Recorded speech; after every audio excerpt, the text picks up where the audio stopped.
દેશના વડાપ્રધાન નરેન્દ્રભાઈ મોદીના વિઝન અને માર્ગદર્શન હેઠળ ગુજરાત પ્રદેશ પ્રમુખ જગદીશ વિશ્વકર્મા, મુખ્યમંત્રી ભૂપેન્દ્રભાઈ પટેલ, કેન્દ્રીય જળશક્તિ મંત્રી સી.આર. પાટીલ, ગુજરાત રાજ્યના ડેપ્યુટી મુખ્યમંત્રી હર્ષ સંઘવી, મંત્રી પ્રફુલભાઈ પાનસરિયા તથા સંગઠનના મહામંત્રીઓ, ધારાસભ્યો દ્વારા કરાયેલ આયોજન થકી આજે સમગ્ર ગુજરાત રાજ્યમાં તથા સુરત મહાનગરમાં ભાજપને ભવ્ય વિજય મળ્યો છે, જેમાં ખાસ કરીને કાર્યકર્તાઓ આવી કાળઝાળ ગરમીમાં પણ મતદાતા સુધી પહોંચી તેઓને વિકાસના કાર્યો તથા પંડિત દીનદયાળ ઉપાધ્યાયજીના છેવાડાના માનવી માટેની વિવિધ યોજનાઓ સમજાવી રહ્યા છે, જેનું આજે આ પરિણામ આવ્યું છે।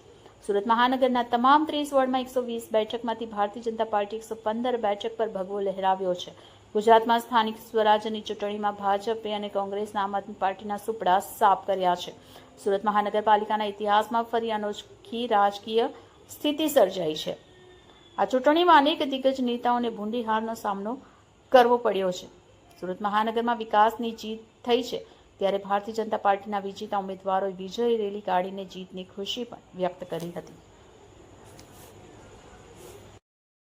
મહાનગરપાલિકાની 30 વોર્ડની 120 બેઠક પર ચૂંટણી યોજાઈ હતી, જેના આજ રોજ પરિણામ જાહેર થયા છે। ત્યારે વોર્ડ નંબર 24 માં 4 ઉમેદવારોનો ભવ્ય વિજય થયો છે। ત્યારે વોર્ડ નંબર 24 ના કોર્પોરેટર આજે આપણી સમક્ષ ઉપસ્થિત છે। આવો આપણે એમની સાથે વાત કરીશું કે આજે તમે ચૂંટણી જીતી ગયા છો। હું એ જ કહીશ કે ભારતીય જનતા પાર્ટી ના જે વિકાસનો વિજય થયો છે, આ મારો વિજય નહીં પણ એમનો વિકાસનો વિજય થયો છે, એ જ કહીશ।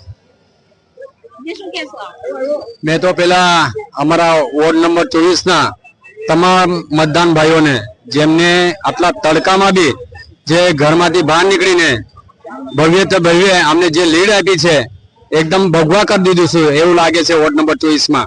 અને મારા જે પાયાના કાર્યકર્તા છે ભારતીય જનતા પાર્ટીના, એમને ખરેખર રાત દિવસ એક કરીને એમને જે અમારે 4 ઉમેદવારને જે જંગી લીડ આપી છે, એમનો બી આભાર વ્યક્ત કરું છું। અમને ભારતીય જનતા પાર્ટી અમને વિશ્વાસ આપીને અમને 4 ને જે ટિકિટ મળી છે, એમનો બી આભાર વ્યક્ત કરું છું। હવે તમે જીતી ગયા છો તો જનતાના શું પ્રશ્નો લઈને જનતાની વચ્ચે જશો અને શું સુરત મહાનગરપાલિકામાં કેવી કામગીરી કરશો? અમારા વોર્ડમાં જે તે કઈ કામગીરી બાકી હશે, એવું તો કોઈ કામગીરી બાકી નથી, તો છતાં બી કઈ બાકી હશે એ અમે પૂરે પાડીશું।